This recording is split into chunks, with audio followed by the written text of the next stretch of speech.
मलाई पैसा हैन मलाई तिम्रो साथ चाहियो। सबैजनालाई फ्यापुलो है तपाईँहरूलाई फेरि पनि स्वागत छ मेरो यो day to day body building ब्लगमा।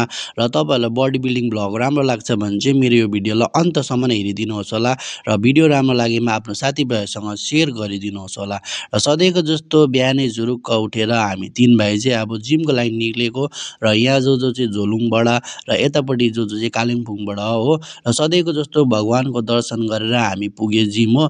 र हामीले चाहिँ सधैँ भगवानको दर्शन गर्नु पाउँछ बिहान बिहानै, किनकि जिमको छेउमै मन्दिर छ नि त हो। र म चाहिँ अहिले जिम पनि पुगेँ र सबैजना जिम पुगिसकेर चाहिँ यहाँनिर वार्मअप गर्न थाल्यो। मैले पनि लुगा सुगा खोलेँ हो। र लुगा सुगा खोलेर चाहिँ त्यसपछि चाहिँ मैले स्ट्रेचिङ गर्न सुरु गरेँ। र वार्मअप भन्दा अगाडि म जहिले पनि स्ट्रेचिङ नै गर्छु, किनकि स्ट्रेचिङ गरेन भने चाहिँ फेरि इन्जरी हुने चान्सेस हुन्छ र इन्जरी भयो भने चाहिँ साह्रो पर्छ। र त्यसपछि खालि म वार्मअप गर्छु हो।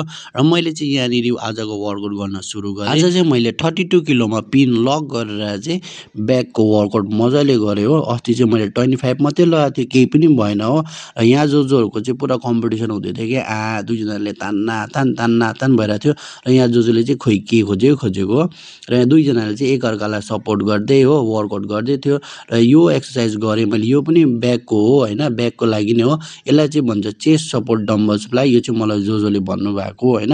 र यो गरेर चाहिँ म एकदम गल्यो, एकछिन बसेँ र त्यहाँबाट चाहिँ आज वर्कआउट खतम गरेर चाहिँ लास्टमा चाहिँ मैले गरेँ वक कार्डियोमा होइन। र त्यहाँबाट चाहिँ हाम्रो जोले चाहिँ यहाँनिर बाइसेप्स डे थियो र बाइसेप्स देखायो मजाले हो। र अब चाहिँ हामी निक्लेको जिमबाट र टाटा भन्ने जिमलाई हो। जिमबाट बाहिर निक्लेर हेरेको हो, अहिलेसम्म कुहिरै रहेछ, कुहिरो त हटेको छैन रहेछ।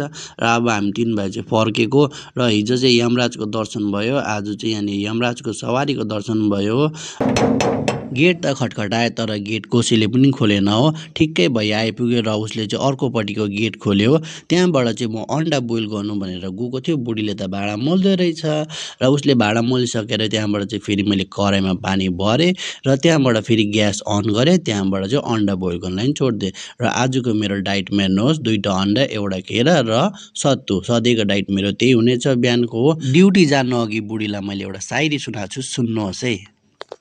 मलाई पैसा हैन मलाई तिम्रो साथ चाहियो। दुःख सुखमा तिम्रो मलाई साथ चाहियो। म जब अँध्यारोमा हुन्छु नि, जब म डराउँछु त्यतिखेर तिमीले दिने मलाई आँट चाहियो।